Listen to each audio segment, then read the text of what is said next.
Do you ever wonder why your guitar sounds dull and lifeless no matter how much you practice? The answer might surprise you. Join me today as I share subjects from real people with real guitar setup problems that could help you too. So stay tuned.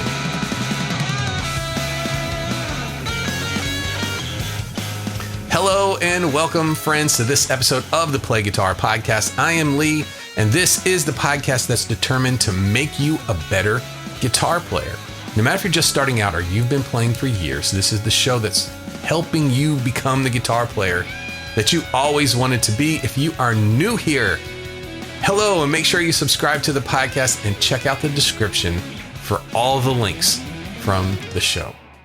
Okay, I get to do this now. I've been waiting for weeks to do this.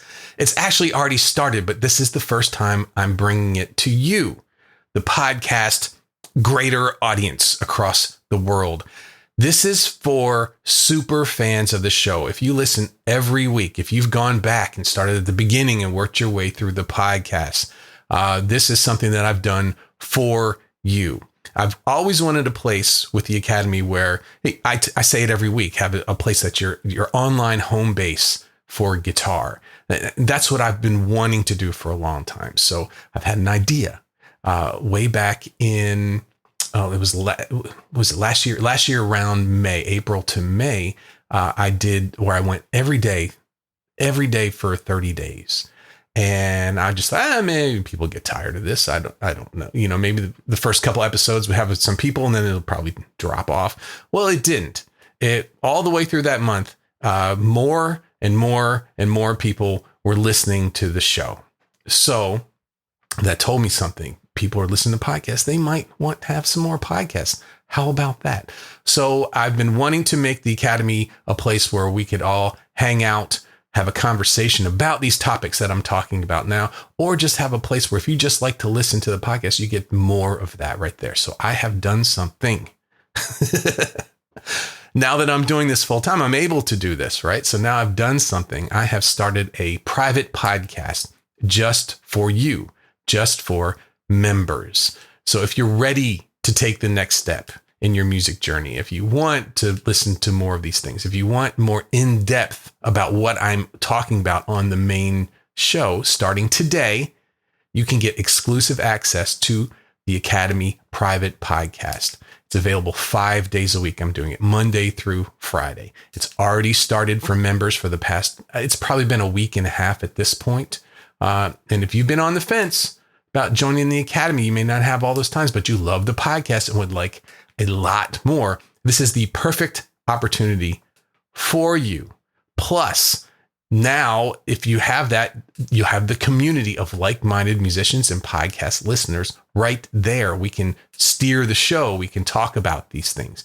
If you get an idea, it takes 2 seconds to share it right there and see what other people think about that. You get to take a bigger role in shaping the direction of the content if you want to. If you just want to listen, that's cool too. This isn't just any podcast. This is a deep dive into the techniques and the strategies that are going to help you take your guitar playing to the next level. And the best part is we get to hang out more. It's me and you directly from me. And you can listen to this on the go with not any. There's one that's difficult. But Apple Podcasts, Google Podcasts, Spotify is difficult. I don't think they allow you to put in a manual subscription to podcasts. But Google Podcasts, Apple Podcasts, all of the different podcast players, you can put in a link really quickly, put it in the podcast player that you're listening to right now. And if you want to watch video, I'm also videoing all of these too. Every podcast I make now has a video element. All you have to do is log into the member site of the Academy. You can watch this private podcast in video. So if I'm talking about something and demonstrating something and you get home after you've been driving, listening to the podcast, you can log in and see what I was talking about. So as a musician, I've always wanted to do this. I've always wanted to create a community where we can all grow and all learn together. And now I think with the private podcast, I can finally say that this is becoming what I've wanted it to be for the past 5 years, what I've always wanted it to be, right?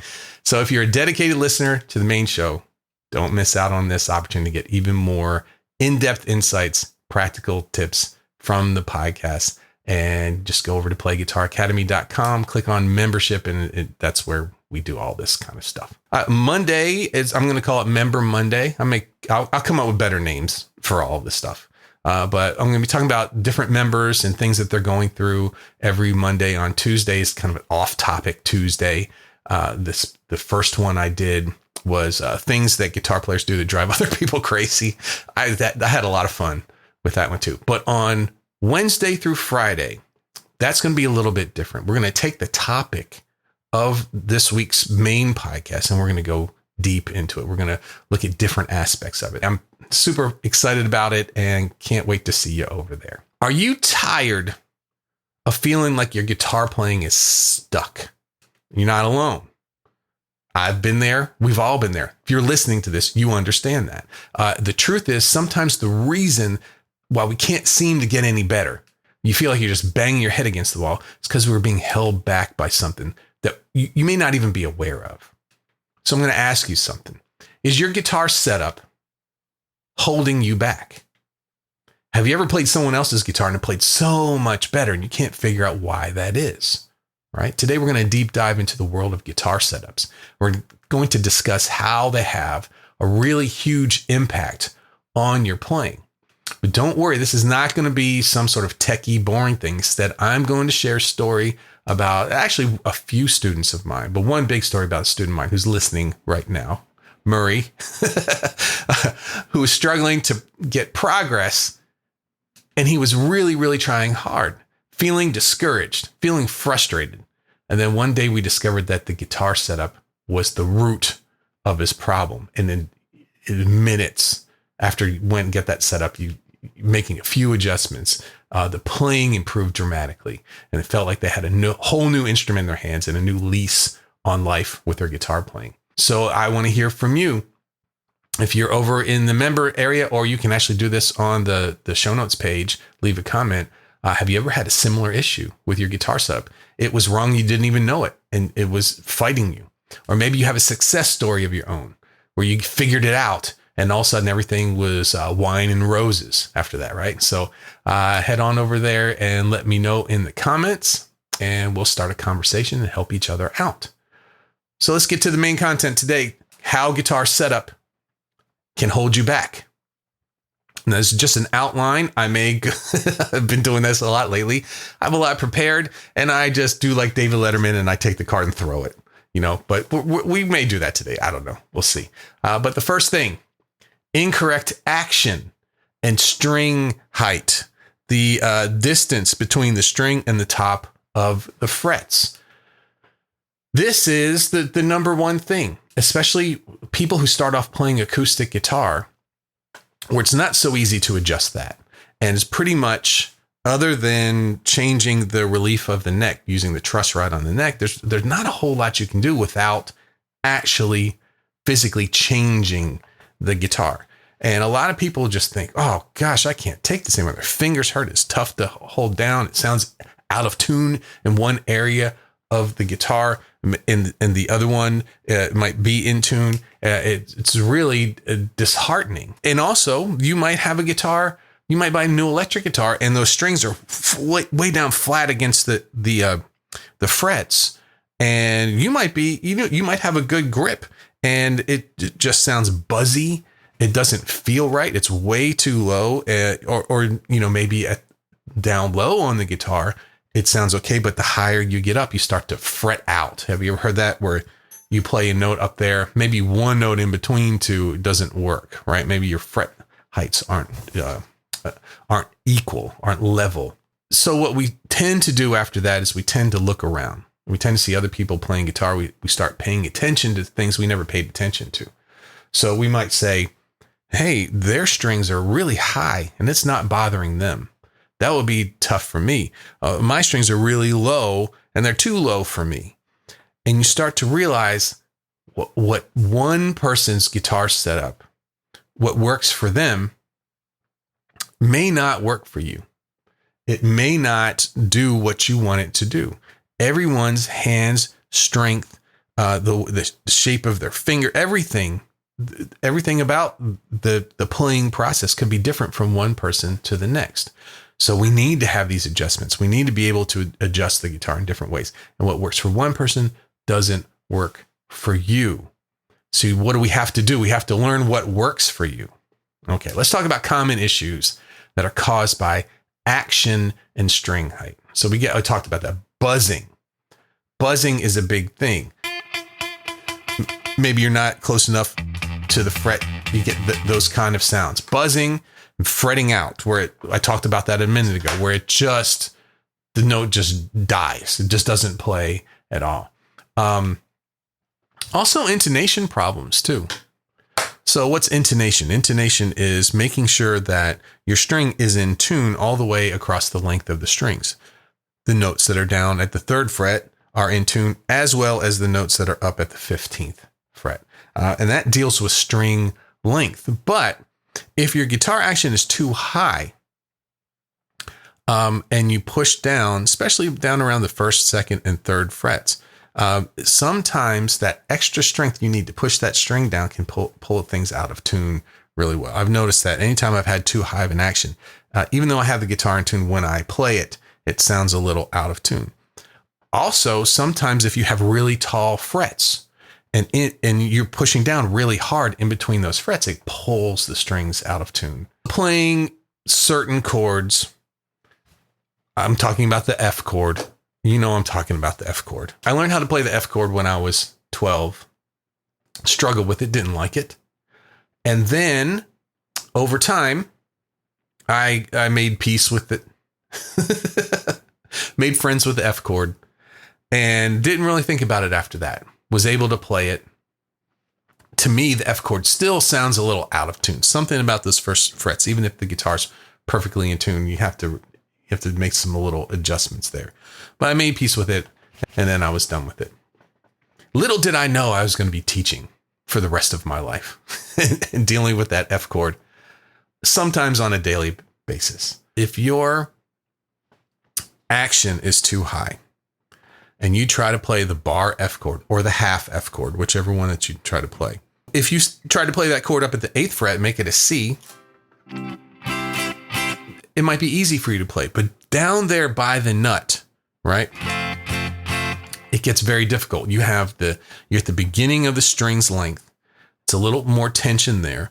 And then you also have the nut slot height that has something to do with this as well. We'll be talking about nut slot height as we go.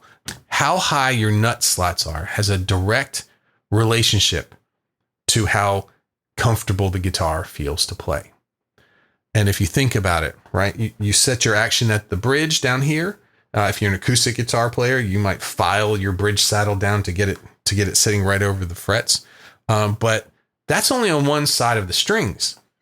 You have a whole other side of the string here that goes into that nut. And that is a certain distance from the top of the frets as well. If that's too high, you're going to have to really press down hard. And it makes it feel funny across the rest of the strings. Getting that nut slot height down to where the string at the beginning of it just skates over the strings. It was a game changer for me. I was always trying to learn how to do my own setups. Ever since I got more than like 2 guitars. And at that point I said, this is going to cost too much money to have other people do this for me all the time. And then when I had 10 guitars, then when I had 30 guitars, there's no way I could have kept them all maintained all the time without having some of this knowledge on my own that I could do. So when I thought about the height of the string on both sides, then I started realizing, hey, there's something else to this there. If you have hand fatigue, discomfort, one of the things might be that in a guitar setup that's not optimal for you, your string height may be too high, especially if you have heavy strings that can wear your hands down. And when we practice at home, usually we'll practice for like 2-3 minutes at a time and then move on to something else, take a break, all of those different things. But the first time that you play a rehearsal where you're having to play songs from the beginning to the end of those, and then you maybe have 10, 20, 30 songs, that takes a toll on you over time. And you start to realize, wow, this is tough. So hand fatigue and discomfort is something that if you're experiencing that you may want to take a look at with your setup. It could be the guitar causing that. You know, you're going to have some of that normally, and maybe the guitar setup causing that for you. That's fighting you. Let's talk of a real world. That's hard to say. Real world example of a student whose guitar was difficult to play due to high action, or in this instance, low action. So I asked Murray ahead of time. I sent him an email, said, is it okay that I mention your name in this and tell your story? And he thought it was great. So thank you, Murray, for bringing this. It's one thing to hear me talk about all these things. It's another thing to hear someone who's in your shoes dealing with these things. And Murray has been playing guitar for a few years, bought a guitar and started in. Had lessons, the video, all the, learned on the internet, all the things that everybody else does. And his chords never sounded quite right. And he just assumed he wasn't playing them correctly. Everything was a little difficult to play, and it was very frustrating. Now, Murray's someone that I've known by email for a long time. He's been a listener of the show, just like you. And every once in a while, I think maybe every 3, 4, or 5 months, I get an email from him, and they're always great. And so I got to know Murray for a while, and eventually his emails started to get more depressed.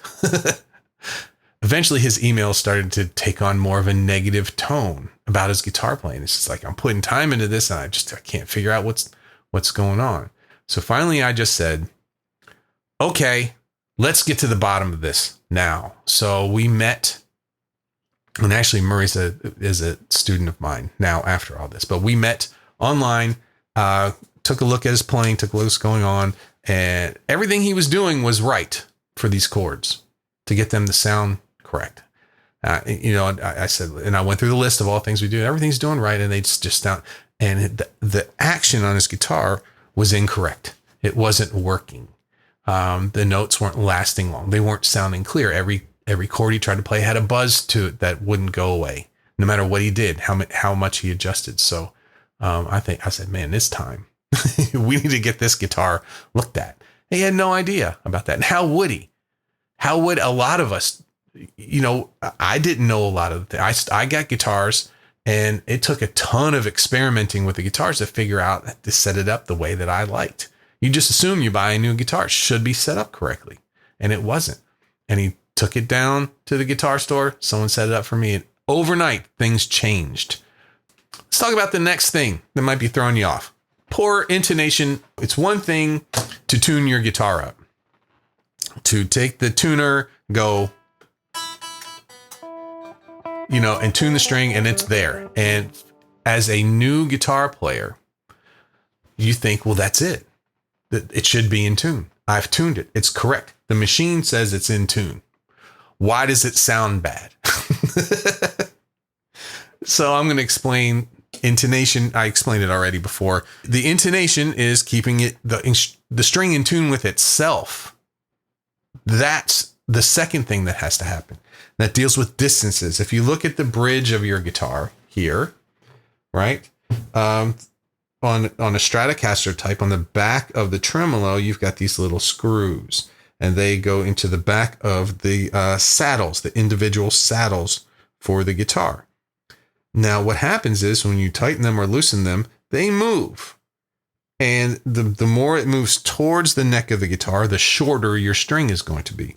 And the more it moves away from the neck of the guitar, closer to the edge of the bridge, the longer your string is going to be. Why is that a big deal? Why is that an issue? Well, if you look at your frets here, you look at the first, third, fifth frets, they're pretty far apart. And then you look down at the small frets, they're very close together.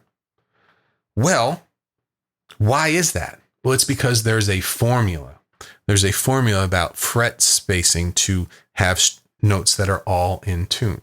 So it's not random. They didn't just say, well, we'll just make them closer together up here and farther apart down. There's a reason. It's because that's where, if you have a string with a certain length, there's the main point of this, then all the in tune notes will fall at those distances across the fretboard of the guitar. And what happens is if your string is not that certain length, then that formula doesn't work. We have to get the string right to the right length so that these things get in tune. And string gauge changes it as well too. If you notice, if you go from lighter strings to heavier strings, you have to readjust the intonation. So there's a lot of different things that can mess your intonation up, right? But how do you check that? The easiest way. Now, this is a rough way, right? But you take the harmonic at the 12th fret, and then you play the 12th fret, and those should match. Now you hear that, the low E string, it's tough on a Stratocaster to get. Well, I'll talk about that in the next section. When it's not intonated, things don't sound so great. When maybe all of your strings are in, but one is out, man, how do you know which one? There's something wrong. I can't figure it out. If they're all out, it's just a jumbled mess. So a lot of people, one of the things that people do, they don't like on this bridge, they don't like the fact that it's intonated. Like some of them are farther up and some of them are back. I see new guitar players all the time. They try to put them all on the line to make it look nice and even. And that's a recipe for a strange sounding guitar if you do that. So they should look nice and uneven. They're adjusting for each string. Another thing that can make your intonation go out is old strings. As strings age, sometimes they have a hard time keeping their intonation. They tend to drift over time. And at some point, really, really old strings, it doesn't matter what you do. It doesn't matter how you adjust it. There's not going to be properly. Sometimes the bridge itself is not cut in the right place, especially on a cheap guitar. Sometimes the bridge, they'll have it a little too close or too far. You'll notice that by you're trying to set the intonation and you don't have any more room to go. It still needs to be a longer string and you can't, the bridge is in the wrong place, right? So that can be something that can affect your ability to play in tune. Another thing is the way people wrap their guitar strings. Now here's my other student. This is a student who's not alive anymore. He passed away a long time ago. He was a very good friend of mine. And when he first started getting his guitar strung for him, so he just would take it to a music store, have it strung. They weren't locking the strings for him. They just put the string through and then just wound it up without wrapping the string around or without having any sort of locking tuners. And he would play, and within a minute, it would slip. And we just couldn't figure that out. I was, we'd tune it up and he'd play a little bit. And I thought he's not playing these really hard. And then we took a look and the strings weren't wrapped correctly around the tuning post. So that's another thing you might want to look into, how to string your guitar up. The last thing I want to talk about is pickup height. These are easy setup things that you can do. You notice that on each of your pickups, there's a screw right on each side of them, right? And that can make the pickup go up and down, get farther away from the strings or closer to the strings. If your pickup is too high, it's too close to the strings, it can hit the strings a lot. I don't know if you can hear that or not. It's usually there we go. That's my low E string, and I'm pressing it down to hit the pull pieces on the pickup. Especially if you rest the palm of your hand on the low strings. If your pickups are too high, you can hit that. And it's metal on metal on a magnet, and you're going to hear that in your playing. And that gives a very, very hot sound. If you've got a guitar with more than one pickup on there, the adjustment, you will know as you go back and forth between the positions on your guitar, you will hear, well, gosh, when it's on the bridge, it's a lot louder. And then when I play my neck pickup, it's very quiet. So you can adjust those levels so that they all sound relatively the same. Now, a lot of people will have a hot bridge pickup that is meant to be a little bit louder. A lot of people like that. They like to have their neck pickup and maybe the middle pickup at a certain level. And then when they go to the bridge, it's just a little bit louder. And that's something you can have to play with. That's pretty common right there. But one of the problems with a Stratocaster is the fact that it uses single coil pickups. And single coil pickups have the individual magnets on each. The actual slug is the thing that's underneath the string. And when you have a big string, like your low E string, it can really affect that string the closer it gets. So if you have your low pickup very close to that string, you get things called, I think they call wolf tones. I haven't said that in a long time. I hope that's right. But that you get kind of, as you play up at the 12th fret, 15th fret, things start to sound kind of funny and a little out of tune. That magnet has a real pull on when you play those sounds. So you'll see a lot of times if you're having intonation problems on that low string, or if it sounds weird, you're getting kind of extra harmonics in there, you might want to take just the low E string side of your pickup and lower it a little bit and see if that clears the problem up there. So you see a lot of people with their neck pickup where the pickup is higher on the side by the high E string than it is on the low E string. I never do that on the middle or the bridge pickup. It's only on the neck pickup there.